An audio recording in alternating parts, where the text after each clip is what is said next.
Monday. Happy Monday. Welcome to TMW Online, the Melanated Way. I'm Linda. That is Abby. We are covering, despite what I thought, we are covering 90 Day Fiancé The Other Way, Season 7, Episode 15, Lo Siento. Overall thoughts on this episode? While I was watching this episode, literally I was saying to myself, Linda is going to have a field day raking me over the coals for people who I have defended vehemently over their behavior. But I'm going to stick to my guns. I mean, our audience tends to side with you, and I just smile and just keep it pushing. But listen, my gut, I've told you guys this plenty of times. My gut tells me things. My gut is always right. I mean, I'm not always right. I didn't know the difference between Kabuki and hibachi, but but people I'm good with. That being said, let's just jump into Manon and Anthony. I'm going to let you go first about your thoughts on their segment because I have thoughts. Okay, so I have so many thoughts about Manon, and I'm so glad that we get to see her as a character because I think that she's such a good representation of women being told like you have to do motherhood in a certain way, and that conflict between trying to meet that expectation or that societal norm when your heart really is in business or any other place that your heart might be. And like what happens when you are a person who does not feel satisfied in motherhood? What happens when that cannot be the thing that sustains you? Okay, well, she thought about that before she became a mother and a wife, right? That's so easy to say. Is it? That's so easy to say because, like, I was reading this article from the 50s. Actually, no, it was before the 50s, where this doctor was talking about how he has so many women coming into his practice who are disenchanted with their life as mothers and homemakers. It was all white women, and they were being diagnosed with hysteria. It was just like a general condition that happens to women who are failing at being, mothers and homemakers, or they're not satisfied, they're disenchanted with it. And I'm just thinking, like, whenever she comes on the scene, she's trying so hard on the one hand to force herself into having motherhood a certain way, but it's clearly just not her desire. So she should have thought about that before she became a mother. I'm sorry. Nope. I think it's so, I think it's, I'm gonna give her and anybody else who may have experienced this some grace, because I think it's so hard when you exist in any kind of society that says motherhood has to be X. And that's most of them.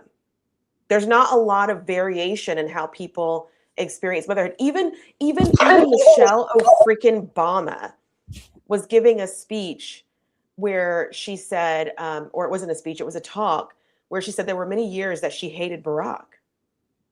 There were many years that she hated that he was able to live his life as a pursuing his dreams and goals, whereas the expectation for her was you put all that on the back burner and be a mom.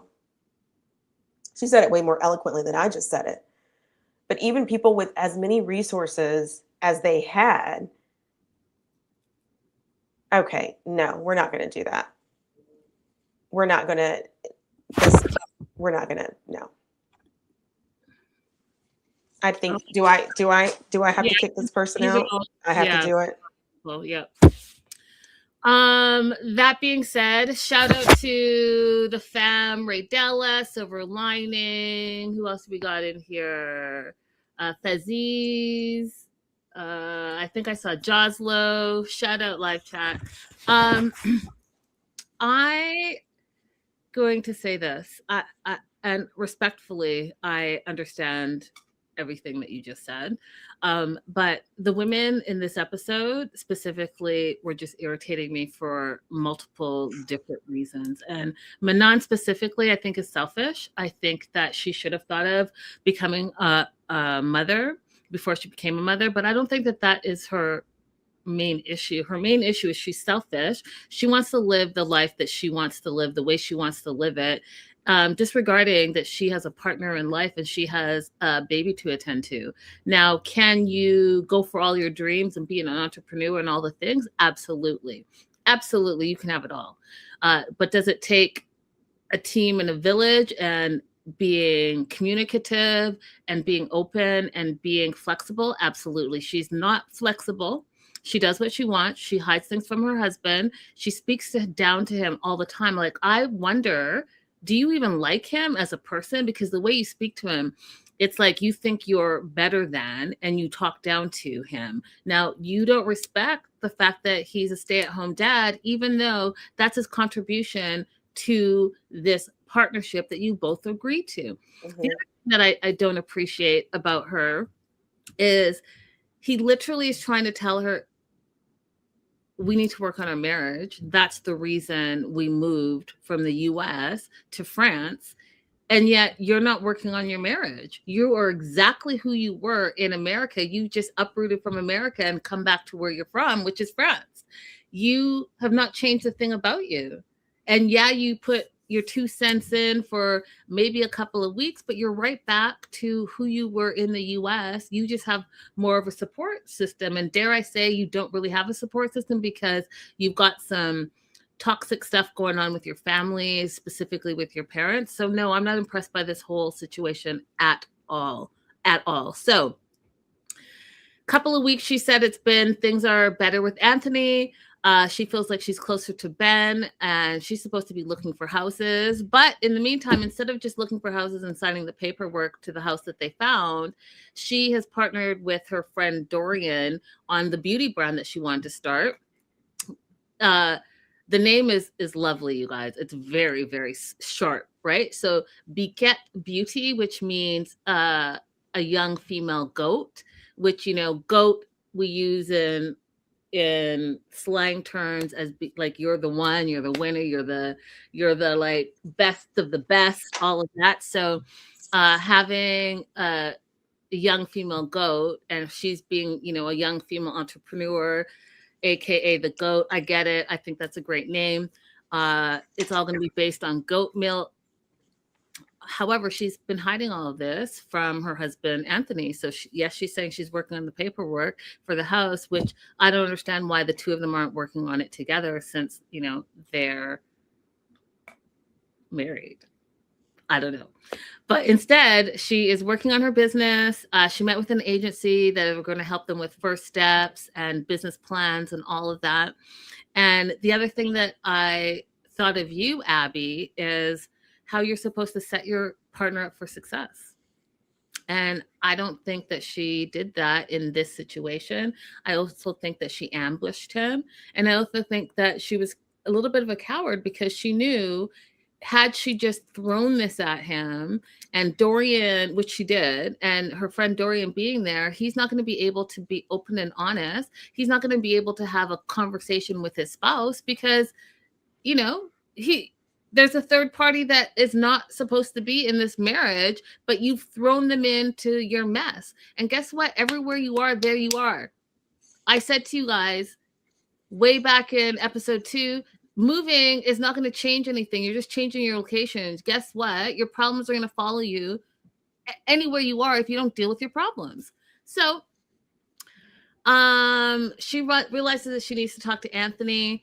It's been 2 weeks that she's been supposed to be doing the paperwork for the house, but she's been building her business from the ground up. She asked Anthony to come pick her up at the office. And she's going to tell him the truth now. But she's going to tell him the truth in front of Dorian, her partner.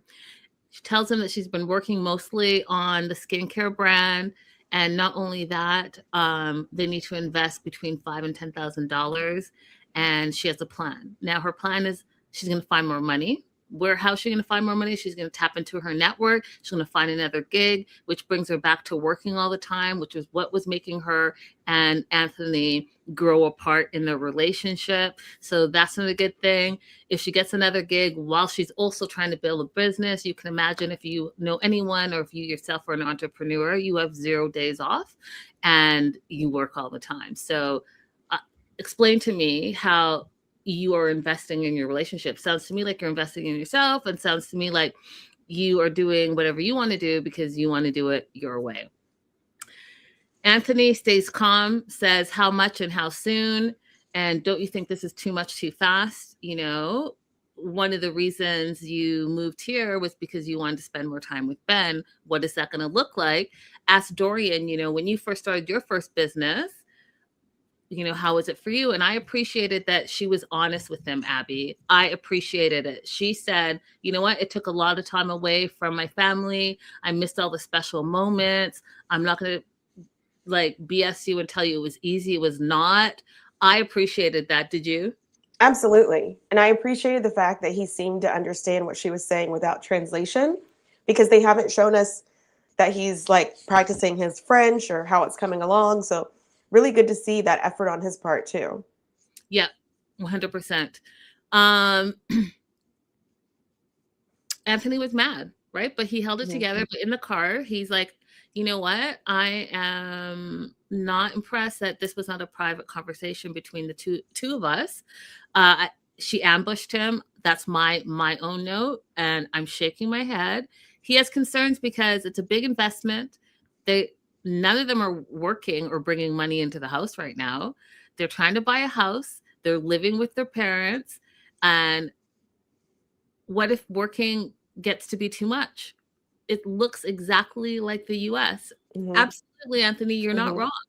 Mm-hmm. And instead of being open, my personal feelings on this is Manon got defensive. Mm-hmm. And, you know, I think about what you said a few episodes ago, Abby, about like the stereotypical big girl, but that's not what my feedback to her is about. My feedback to her is you can't have a conversation with her without her being defensive. And the fact that she does whatever she wants, whenever she wants to do it, and then when she's confronted about it, she gets hostile. Mm-hmm. Like, she has to have another way to be able to communicate with her husband. Mm-hmm. That's how I feel. I agree. My feeling here is that Manon is not in a partnership. This relationship is not egalitarian. And perhaps Anthony knows that and he's okay with it because they're still together. But this is not the way that you treat somebody that you think is an equal. I'm pretty sure she wouldn't treat her business partner this way. Yeah, agreed. Fizzy says, I think she saw the bond that Anthony had with their son, got jealous, and wanted to build a bond with her son. When she saw how hard it was, she quit that. Or, I mean, he did say that she was spending more time with him. They seemed to be like, you know, making their own way ahead. Maybe she found it and was like, this means nothing to me. This does not satisfy me the same way as getting a big deal or having a big sale or seeing my products in stores. Maybe that's what she found. But I will say, when you have a child who prefers their father, people make such a big deal about it. That's how it was when Taylor was younger for me. And like, if the child, when they get upset, they run to the other parent every single time. And people look at you like, are you defunct as a mom? And so I do believe the first part of what you were saying was probably correct. Like, people see the bond that Anthony has with Ben, and she's a little bit jealous of that. But that doesn't mean that you find fulfillment in the same way. But moreover, like, honestly, like, I really do want to defend her because I feel like we get sold a lie about what motherhood is a lot, and people fall into the trap of what they think motherhood is. In fact, Faye said it earlier too. She saw mommy influencers and thought like being a stay-at-home mom might be easy. I think that people are not honest about how difficult motherhood is and how it's not made for everybody. and that people fall into the trap of having children and then realizing they did not want to be mothers. I agree with that. I just don't think that that's her main issue. I think her main issue is she's selfish. I think that's part of it, where maybe she doesn't really want to be like she even said in this episode she could never be a stay-at-home mom. She said that. Those are the words that came out of her mouth. But I do think that she is forgetting that it's not just about her. You have two other people in your family that you have to think about. And part of Anthony's concern is that he doesn't want to go back to how it was. And how it was breaking up their marriage. Mm-hmm. And at this rate, I'll tell you, they're not going to make it. They're not going to make it because it's not just about the working all the time. It's the selfishness. It's the way she talks down to him and hides things from him. You don't hide things from your partner. That's your husband. That is your spouse. Like, what?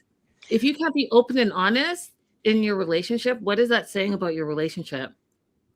Then he talked about the tone. And I think someone in the live chat said something as well, but your tone goes a long way. And Anthony said, it's in your tone. Like if you're talking about tone and me telling you about the business and all the things, well, guess what? It goes back to you and your tone. And she was not hearing him. She rolled her eyes, Abby. She rolled her eyes and was like not hearing him. And I just think that there's a lack of respect somewhere there. And that is why anything that comes out of his mouth, she takes it the wrong way. Yeah. So he feels like she's going back to her old ways and taking on a lot and working too much. And it's going to be the doom of their relationship, period, full stop. Yeah. FaZe has got some final thoughts. Yeah. And, is it Penji the goat said divorce said hi. And FaZe's saying that is why you need to have the conversation about children. Facts. My husband and I are child free by choice. One reason is I know that. Oh, that just totally took over. I can't. It chopped it. Yeah, that's weird, huh? She could not be the mom that she wanted to be. Yeah. So weird. So, and I'm glad for you all who have the wherewithal to consider being child free as even an option. I did not grow up in an environment where you could even consider being child free. Like that is not of God to say such a thing where I grew up. So I'm glad that now women are coming along and even thinking that is an option to consider. Listen, we've talked about this multiple times. Well, you know us. You have to have that conversation. So, FaZe, thank you for reminding all of us about what we all talk about on a regular basis. Have these conversations before you get in too deep. Let's move on to Madeline and Luke. Okay. A couple that I've been having some major issues with. And again, the women specifically. So I'll let you start. Let's start on a positive note that Guatape is absolutely gorgeous. So it's nice for us to be seeing another part of Colombia. We may or may not agree on whether or not it's good for them to be developing such a gorgeous place instead of leaving it open for people to explore. But that's really nice. So that's a positive note. On a non-positive note, I am still beefing with Luke. Here we have Madeline saying that she's expressed over and over a preference for birth control and that he has run roughshod over her preference and birth control. And that Abby, is very serious. How is that just Luke's fault? How is that just Luke's fault? Explain that to me. Well, I'm not saying it's just Luke's fault, but I'm beefing with him about it because he is in his 30s. Madeline, again, was 19 when we met her. So I am not expecting someone her age to be able to fight him. And fight's not the right word. On that issue as much. Is she there? Is she present? Could she walk away? Maybe. But again, she's a kid who grew up on the streets, feeling a lot of pressure from this person about not using birth control.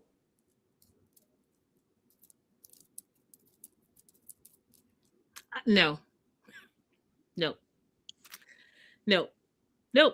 We're not. No, not no. I don't agree. I don't agree. And I don't agree because I think it's 2026. And I think that, yeah, she was 19, but she has a lot of street smarts. And what we're not about to do is say in one breath, your body, your choice, and then say that this grown female did not have the choice to not use birth control. No, that is her body. Don't have sex if you don't feel comfortable. You can be caught up in the moment, and I get it, and it's hard and it's difficult, but what we're not about to do is just blame Luke. It takes two to tango. Okay? It takes two to tango, and either of you can walk away from a situation or say no at any point. And if you can't, then that's a whole different conversation. So I don't agree that we're just going to beef with Luke. We're going to beef with Luke and Madeline, in my opinion. That's just my opinion, and that's I'm holding firm on that. And I think that let me know what you guys think in the live chat. Let us know what you think in the replay, and we can definitely have this conversation more in depth.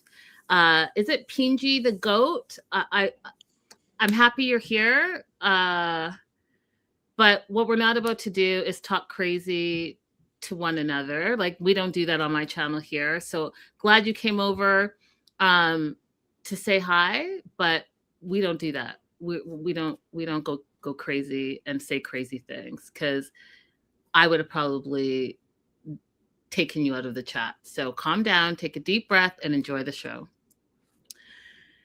So they are meeting with Jose at their property, and this is in the same weekend that they're supposed to get married, right? So it's an interesting time to say, hey, yeah, I want to take a business meeting, but we also have our wedding coming up. So we're just going to do both.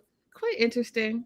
Jaza says, Luke, as a grown-ass man, should be very wary of young women in poor situation. He should come prepared. I mean, on the one hand, for me, Joslo, it seems like he wanted a young person that he could have as a trophy and manipulate. I mean, if you watch their first season, he was specifically going to Colombia for the purpose of dating, and she wasn't the only young person that he dated. So, yeah, I'm not saying Luke is a passport bro. I'm not saying he's not that, because he's clearly that. But I also do think that they both went into this relationship for the benefits that they could see out of it. Now, should they be together? Absolutely not. But here we are, right? So Madeline's feeling dizzy. She has no appetite. She feels bad, she says, but she looks good, quote unquote. And they are gonna, and it's La Pidera. Is that the right way to say it? oh, I'm not sure.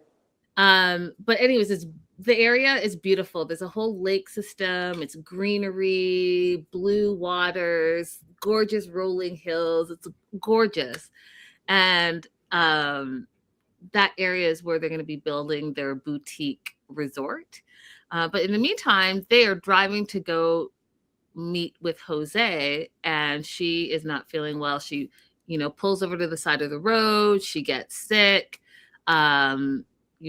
Luke does bring her water, and they decide to switch because she was driving. So she lays down on the passenger side. And something that I thought was interesting is that anytime she feels nauseous or sick, she eats lime with salt, and it seems to make her feel better. And I wonder if it's the acidity of the lime. But if you guys know, anyone knows about this little natural remedy, please do let me know. I'm very curious about it. She starts screaming at him. So yeah, I get you're not feeling well, and I get that you and Luke have been having problems for a very long time, but she starts screaming about how unhappy she is with him, and he never is careful about her, and this is about the limes specifically. So she screamed at him to pull over to buy some limes. As he's driving, there's like a gas station. She screams at him to pull over at that specific gas station to get the limes. He buys the limes, but he doesn't like chop up the lime or hand her a lime directly. He puts it in the back seat. And so she's mad about that. Like, you don't look out for me. You know I'm not feeling well, so shouldn't be the first thing you do is go ahead and hand me a lime. And he's like, well, I'm driving now. Can't you just reach over and get it for yourself? And that was an interesting thought because on the one hand, I feel like, yeah, you absolutely weren't thinking of her. If she is screaming at you to go get a lime, get her a lime and give one to her in her hand so that she can start doing whatever it is that she does. But why just throw them all in the back? Right? Like, pick your battles, friend. Pick your battles.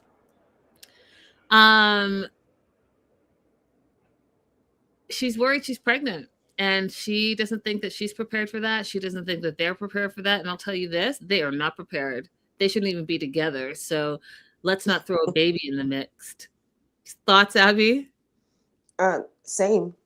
I think that if your partner was sick and you knew that they had this salt lime trick that they did, I think it wouldn't even be a conscious just thought on your part to just go ahead and slice it up and put some salt on it or put some salt on the side for them to dab it. Like, that's an easy thing to do, right?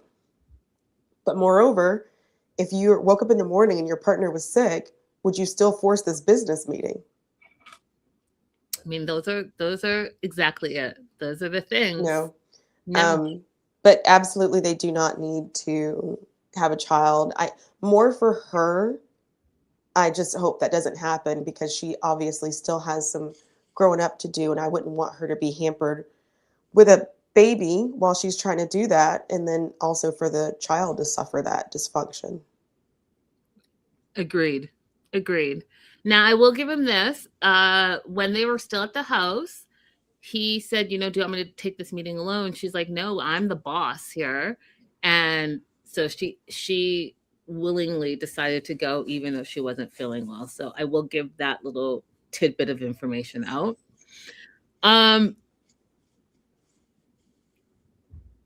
They arrive at the property, the land, and they park. Madeline doesn't want to walk. She starts screaming at him about that. And I was like, I don't know how he could help in that situation. I could see how he could have been different with the limes. I could see how he could be different with the business meeting. But now you're here. You decided that you wanted to go, and now you don't want to walk, and you're screaming at him because of it. Well, he could have not said, come on, Madeline. That would have been helpful. He could, Jose, she's not feeling really well. Can we walk a little slower today? Can you go ahead and show us the plans here? Let's take a break midway through the walk. Show us the plans. Then we'll get up top and talk some more. But Jose was already at the top. They had to walk. Tell him from the very beginning. Tell him from the very beginning, hey, we're still coming out here for the meeting, but Madeline's not feeling well, so we're going to be moving a little bit slower. Like you said, set your partner up for failure, or just go ahead and reschedule it to begin with. She wants to go only because she doesn't want you to go alone. But when you say, okay, I'm either his decisions that morning were either you come to the meeting with me sick, or I go to the meeting alone. Why didn't he consider, let's just reschedule it for a time that we both can go? Yeah, that's a fair observation. It's fair. Yeah, it's fair. So then when you get out there, okay, like we know that there's going to be some walking involved. She's not feeling well. Give Jose a call on the way out there. Madeline's not feeling really well, so we're going to be walking a little slow. Also, I was wondering if we could just like take a break in the middle. Come on. These are things, Linda, that you would do if you had a sick partner that wasn't feeling well with you, and you wouldn't even think twice about it. Yeah, I mean, you're not wrong. I just see that this whole situation. I think the issue is I see they're both in the wrong, and that's the problem. They need to walk away from each other, and they're wrong for different reasons.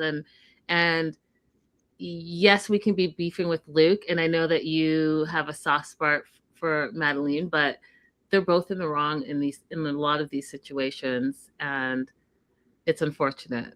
But here we are. Here So we are. lot is beautiful, has a great view.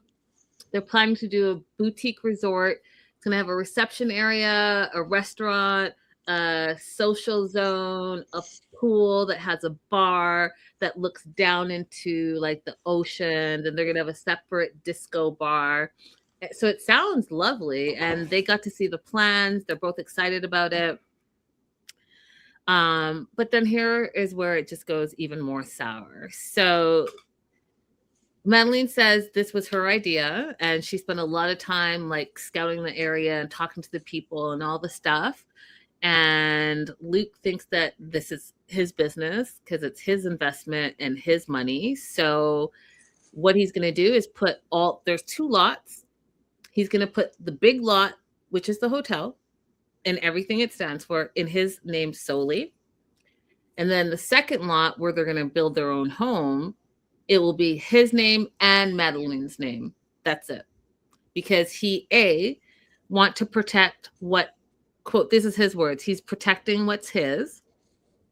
Doesn't want to get married, tomorrow. And then she divorces him the next day because they are literally getting married in a day or so.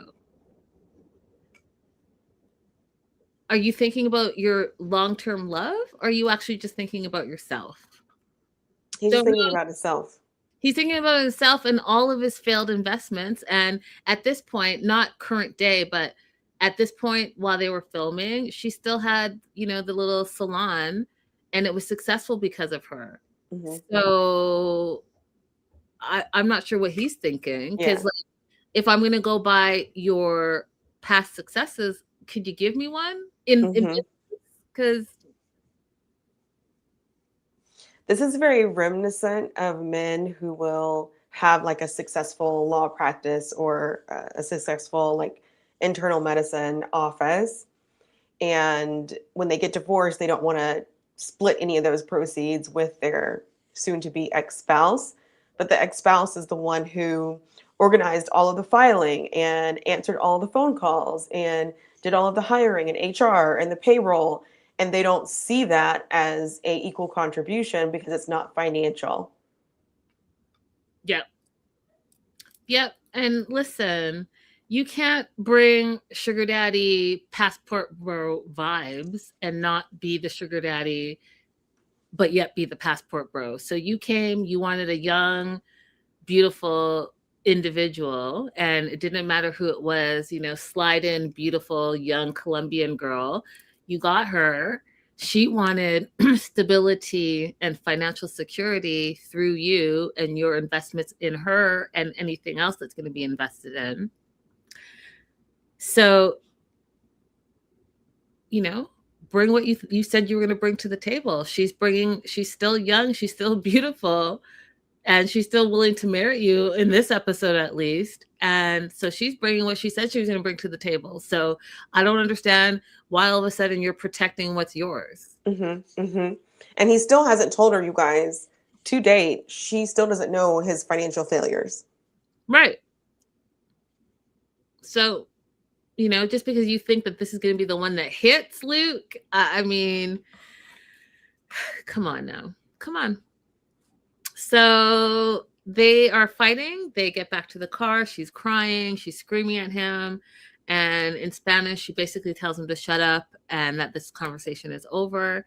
And, they still pull up to Bliss, which is the wedding hotel. And that was me, Abby. I just started laughing. I was like, nothing about this makes any sense. You guys don't even like each other. Why are we still thinking about marriage? But yeah. They get to the hotel room, and she basically says to him, I'm scared about everything. I guess she had a pregnancy scare 2 months ago where she was like eating ice cream all the time. She said she had no energy. Her emotions were weird, and she thinks she's pregnant. And so she brought in a test, and that's where they leave us. Let me tell you, they do not need to bring a baby at all. Like, not at all. Not at all. These two just both need to not be together.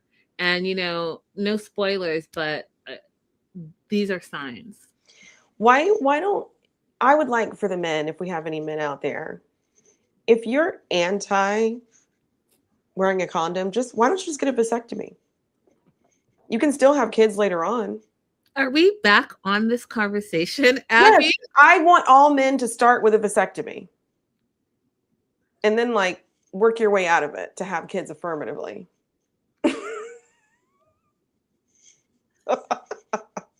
I can't even. I can't. I It can't. would be so much easier that way, wouldn't it? Okay, moving on. I've talked about this enough. I cannot. I can't. I'm not on board with that comment, but I can't talk about it right now because we have to move on. If you guys want to talk to Abby about it in the replay, please do. I will keep up with that conversation, but I do still think it takes two to tango. Jenny. Oh, Jen. Every day we find out more and more things that you can't do. I'm just wondering, like, what happened? Because this is not the Jenny of the yesteryears, and I don't want to say it's because she's older. I just think that she's like kind of given up I was trying. thinking, like, is there a time that we've ever seen her write? Because I was like, maybe she's. Sometimes people who are illiterate are very good at hiding it. Oh, that didn't even cross my Like, mind. that's what I was thinking. Because Linda, I've told Linda this before, but you guys, I dated someone who was illiterate and I didn't realize it. But when I realized that he was illiterate, you know what I thought about? Every single time we would go to a restaurant, he would ask the server, "What's your most popular meal?" or "What do people normally get here?" And that's how he was avoiding reading the menu. They have like really good ways of not cluing you into the fact that they're illiterate. So I'm like, is she? I mean, because this coffee scene, you guys, this took me out. It took me all the way out because I was like, am I siding with Sumit right now? Because he's making logical sense. I was siding with everybody but Jenny, Sumit, the dad, the customer. Yeah, I would. Yeah, y'all, this was wild. So Jenny can't seem to handle the coffee job, and she's a barista, and from the get jump, she didn't want to learn the job. She had Sumit's sister-in-law teaching her how to use the machine, but she spent no time learning up the machine. She spent no time, like, I don't know, watch a YouTube video. I don't know, like, do stuff. Go to a coffee shop and see how they make it. There's so many things she could do, but no. And so customer comes, wants a coffee. She's like, oh, what do you want? Do you want a cappuccino? He says, sure. Sumit came with the upsell with the Reta and aloe puree, which was food. He's like, hey, we sell food. Do you want some? The guy was open to it. So, when you get that upsell, keep going, right? So she makes the cappuccino, and the thing with Jenny is that she'll make the coffee and then after be like, nothing. And the customer says, how much do I owe you? She's not like, hey, this will be 20 rupee. This will be 60 rupee. Do you want a cappuccino? What size do you want? Small or large? She says. She doesn't even say that. Say it's small is 30 rupee, a large is 90 rupee, and then they can make an informed decision. Then, while you hand over the coffee, okay, that will be 90 rupee, please. No, she just gives them the coffee. And then looking at her like, okay, how much do I owe you?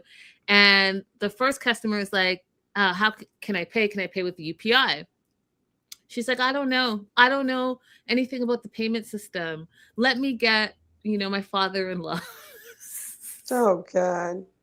So she leaves. That guy could have taken off if he wasn't an honest person, but he waits. Sumit comes. He does the UPI. She doesn't even know. She's like, oh, yeah, I don't know. I don't have that on my phone yet. Okay, so I get it. Some people are not tech savvy. Totally get it. Fine, Jenny. But we find out that Sumit is doing the tech payments and the dad is doing the cash payments. And Jenny, okay, then cool, Jenny. All you have to do is make the coffee. But why are we having a problem with just making the coffee, Jenny? I don't get it.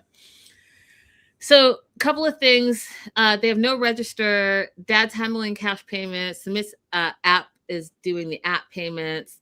They definitely need more equipment. They should have thought about that, I feel, before they open, because let this run smoothly. And you guys, I won't get on a TED talk about how the mom is cooking food and the mom doesn't have a hairnet, but Sumit, who's not cooking food, he has a hairnet. I need that to make some type of sense. And then it's the dad. He needs the dad back in the kitchen, but the dad is handling the cash with no gloves. So are you cooking and the dirty money in your hand? I said I wasn't going to do a TED talk, but those are the major issues that, you guys don't get distracted. So then I pause and I'm thinking about it. But those are just the top things that I noticed. There is a litany of things that I thought about it too. And then I just said to myself, people who live in different places have different stomach bacteria. They're made to handle the place where they live.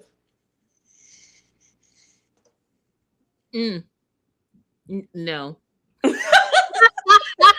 No, not as a traveler. No, as a frequent traveler, Abby, such as yourself, I don't want that for you either.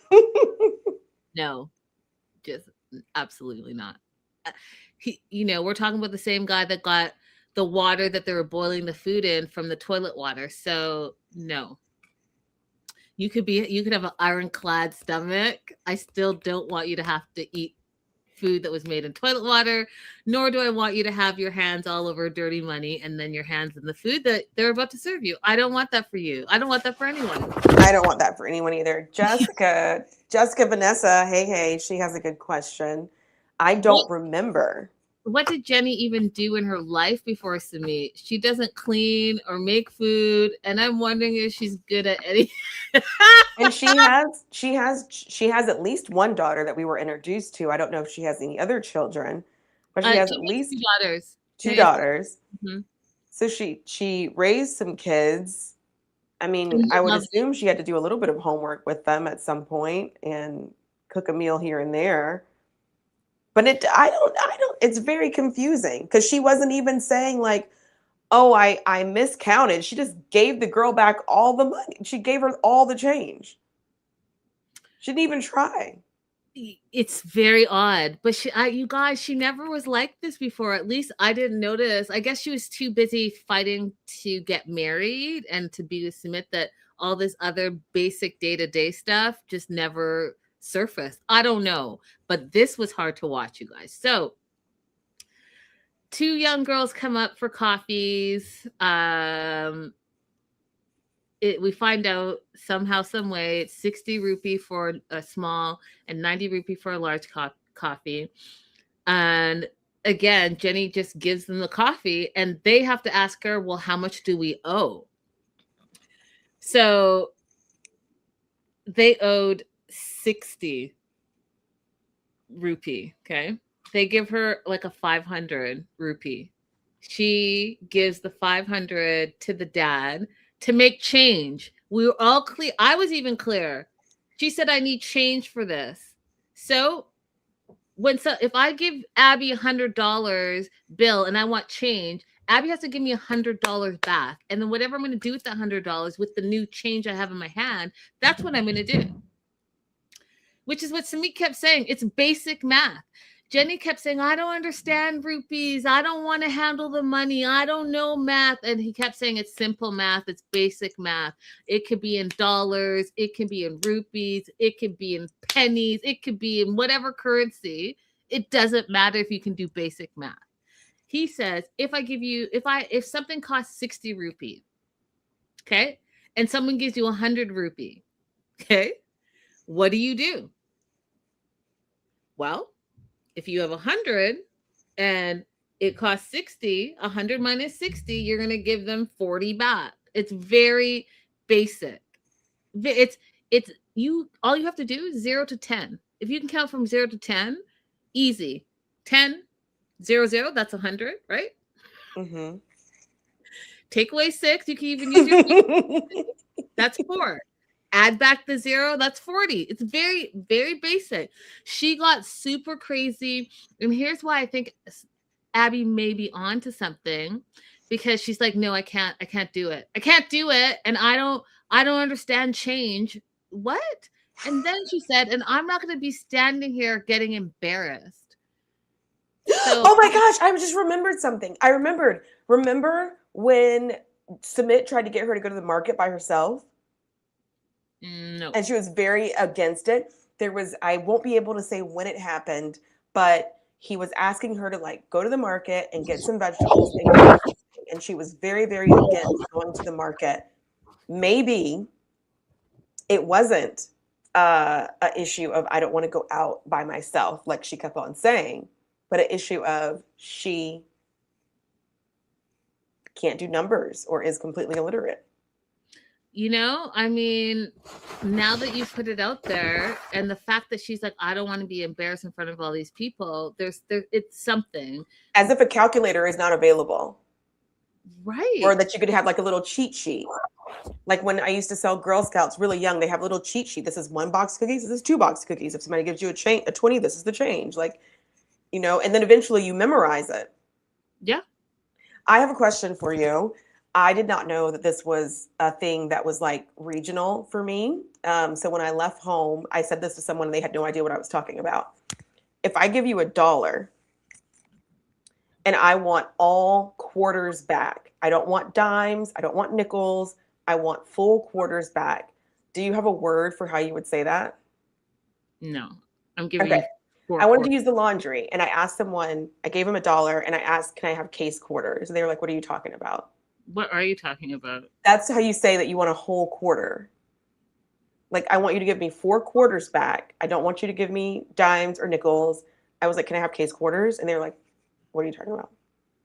But what is that? What does it stem from? What is case about? I have absolutely no idea where it came from, but I grew up saying that, like, you know, back in the day when we used real money a lot more than using electronic stuff. If you wanted to use like a gumball machine or something that took quarters, so you give your money to the shopkeeper, and so they wouldn't give you dimes or nickels back. You say, can I have case quarters? Oh, yeah. Yeah. If you guys know the meaning of that, I'm sure I could probably look it up, Google it. But if you have someone in the live chat right now knows what it means, please feel free, because don't they come in rolls? No, not just if I'm getting 4 of them. I know, but where's the case quarter? Okay. No, I'm not going down the rabbit hole. I'm Southern, Jess. I just nicknamed you Jess. I'm from Georgia. So when I came up here to school to Maryland, and I still taught like this. I was like, "Can I get 4 case quarters, please?" They're like, "Young woman, what are you talking about?" I love it. I love it. I love it. Has anyone heard of case quarters before? Let us know. Let us know. Yeah, Jenny can't hold the job. And I just think that Jenny is making an excuse not to have to work, because that's what she's putting out there. She doesn't want to do anything. And if you guys recall, earlier this season, she just wanted to stay in the bed and drink coffee and chill out. She didn't want to work out. She, like Abby just said, she didn't want to go to the market. She just wants to chill, which I get. The woman is 67. She's trying to live her twilight years just chilling. She don't want to cook. She can't clean. I mean, I don't know. I don't know. Jessica said, I looked it up. It's a Southern thing. I'm in California. I've never heard that before. LOL. Yeah, I've never heard about it either, Jessica. Abby has taught us both something new. And I will go outside one day and say, can I get, what is it? Case quarter. Not a case of quarters. It's just case quarters. Yeah, just a case, not like a group. Can I get case quarters, please? And as you guys know, with me and sayings, I already see how my brain already processes that. I will go out and say, can I get a case of quarters? And they're going to be like, what are you talking about? And I'm going to say, it's from the South. And they're going to tell me, no, it's case quarters. And that is how I live my life. Simple math, people. Simple math. Last and certainly not least, what were your thoughts on Greta and Matthew? I did not like this at all. I did not like this at all. I don't like that life is hard. And the beginning of a relationship should not be hard. You shouldn't be just, oh, things are just difficult. You have to struggle through them. I don't believe that. I also don't like the idea of somebody broke up with you and you want to send your parent to go and speak to them because you know that that person is respectful and they won't decline the conversation. I did not like any part of this, Matthew. I agree with that. I also didn't, I was feeling sad because Greta, stand firm in your convictions. You know what? I know that we all get lonely and it's scary when you're not in your, hometown or somewhere where you're familiar with, you don't have a support system, all the things. But girl, stand firm in your convictions because you know what you did and said was brave, and you were doing it for yourself and you were doing it for your future and your future self. And so when you sat in the bed all alone and saying you feel alone, all those feelings are valid. And here's what I think that we do as women a lot too. And even in breakups in general, when we break up, in the immediate pain and loneliness and feeling a little bit scared, especially it's been a long time and you haven't been single for a while, you start romanticizing the relationship. Mm-hmm. And forgetting about yesterday, all the things that were pissing you off, because as women, we don't break up just like this. It takes us a minute. When the actual action has happened, we've broken up a long time ago. Just like how she had separated herself 6 months ago, started like pulling away. That was the beginning of the breakup in her mind. When she was ready to actually do it, that was 6 months later. We females, we work like that. We also will now then sit and like, here we are in the bed. She's in the bed and she's romanticizing Matthew, saying Matthew always supported and encouraged her and was always there for her. Does Abby need to go back 3 episodes ago where you were talking about how he wasn't there for you during the hardest parts of you coming up in your career, law school, studying for the bar? I mean, you can go replay our show. Abby broke it down as an attorney that she is and all the support you need while you're going through a hardest time and having to study, 20 hours, no, like 12 hours a day, 18 hours a day, every day for months in. I just, what, Greta? Are you forgetting that? The whole She is. She is. She is. And you called it correctly. She's just forgetting it. She's just romanticizing. She's going back to what she hoped it would be instead of what it really was. Right, but I don't want her to get sucked in this vulnerable state, because now Matthew is going to use his dad, who she respects, who's, his own business person. He's going to use the dad to get to her while she's at her most vulnerable. And then she's by herself. So then she's going to think this elder is looking out for her. But is he really? Like, you know what I'm saying? Mm-hmm. So the fact that she continues to say that it hurts her, that she hurt him, she, quote, left a good guy to do this crazy thing. Girl. Yeah. And she doesn't have her own parents to rely on. She's doing this out of her own volition. She doesn't have a family group that is sustaining her. She has come so far in life, basically on her own. Which is why this is so impressive, which is why I continue to give her kudos, because people who have all those things, some people can't even make these hard decisions. She's doing this on her own. And I want her to know that you did not leave a good guy to do a crazy thing. You left a good guy because you wanted to do something for you. Mm-hmm. you wanted to be the best version of yourself, for yourself, by yourself, and that is Right. okay. That is Exactly. okay. It is. You were paying attention to the signs. Here's what happens a lot of times. We listen to what people say as opposed to what they do. So what he said was, if you feel that being a mom is too much pressure, then I'll be 2 times the dad, right? That's what he said. But what did he do? When it was time for you to arrive and have a place to put your belongings, he cleared out nothing and said, oh, you can do it yourself, right? So, what do we pay attention to?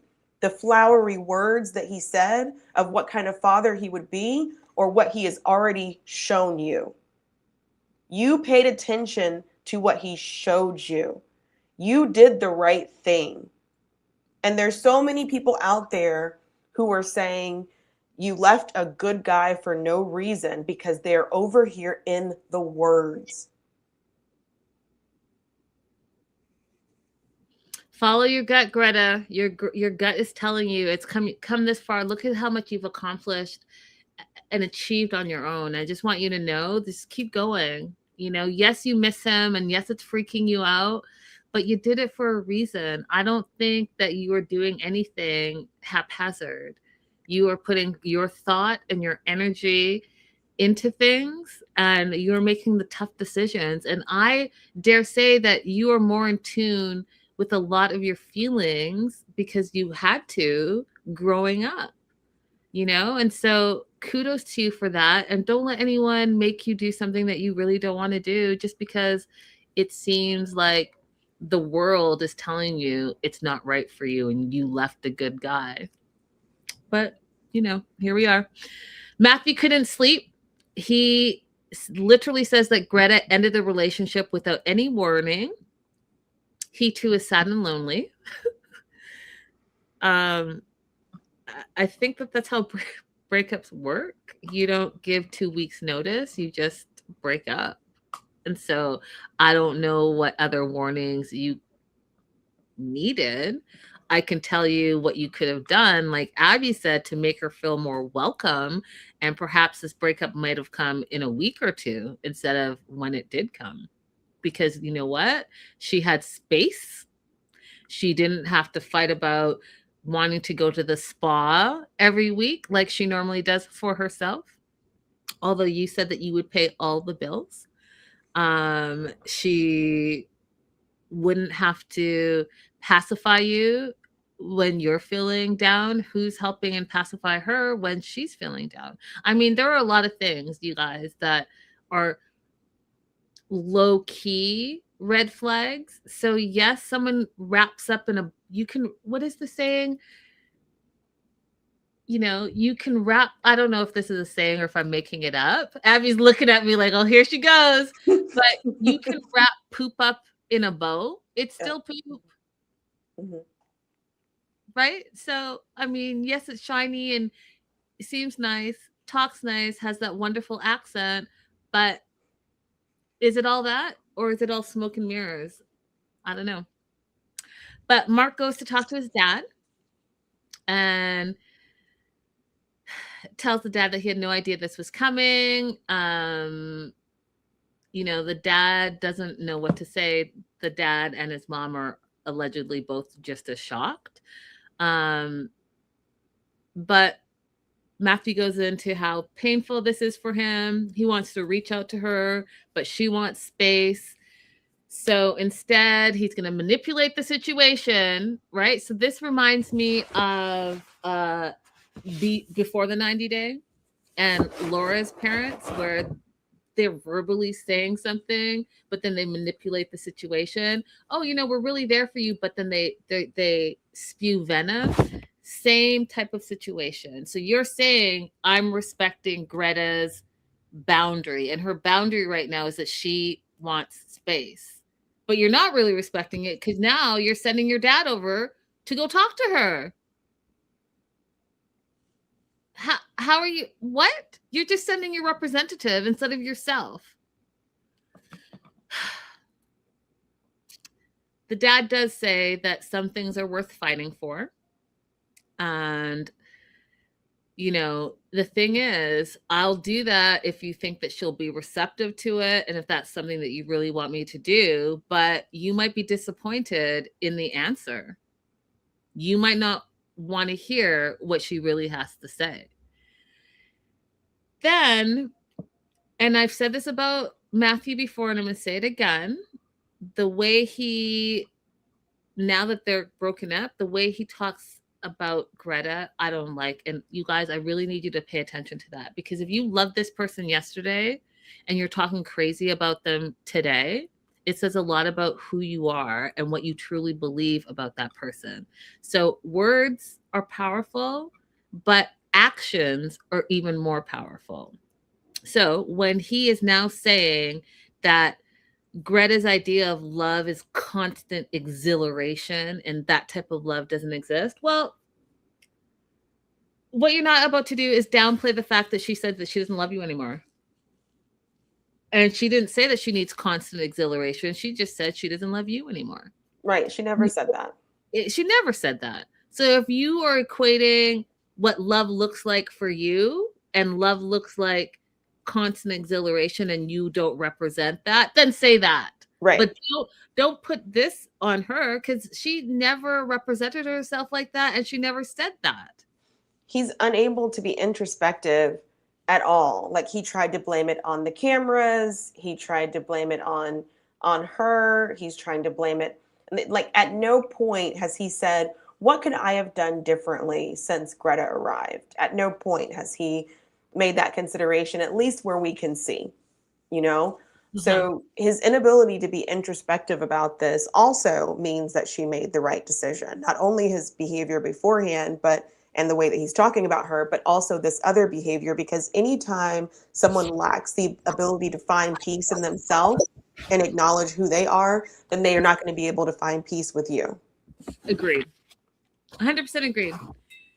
The dad is disappointed, allegedly, and upset with Greta. He does want them to work out. So he's going to go and talk to her. And, that's where they leave it with us. I just don't think that's a good idea. And I want her to be able to have a little bit more alone time. And you guys, if any of you guys are going through a breakup or been through a recent breakup, it's natural to feel hurt. It's natural to feel alone and all of those things, but don't succumb to your emotions in the moment. Yeah. Take a beat and take a breath. I would also say, like, as a parent, I don't think this is any of your business.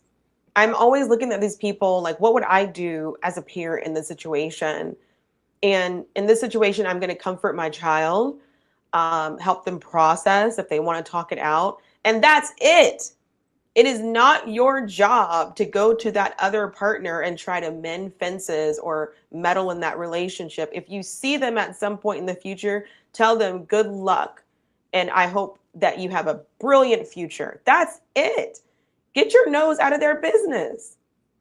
Yeah, Molly. Let forest be forest.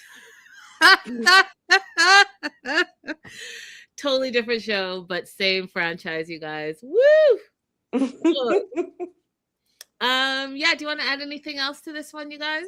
Anyone in the live chat? Abby, you got anything else to add? Because that's basically all that happened this episode. Yeah, that's all my notes. So another good episode, good characters. Mm-hmm. They bring out good conversations about what is partnership, what is parenting, what does communication really mean? Even when people are talking to each other, like, where is the breakdown in the communication? So I think all these things are good to talk about. Yes. It might seem like a little silly reality TV show, but I do think these are good themes to discuss. 100%. And that's why we discuss them right here, TMW Online. Don't forget to like and subscribe. You guys, we'll see you on Friday. Listen, I watched that episode, what do you guys say? On accident, by accident. But it was so, you guys, I am loving Before the 90 Days this season. I'm loving everything about it. It's so good. It's so good. And will I have a TED Talk on Friday? I absolutely will. So come prepared for that, because I am going to be going off on a tangent. Molly, just know that. Yes. Okay. Lots to talk about. Lots to talk about. Till then, you guys, happy Monday, and we'll see you on Friday. TTFN. And end.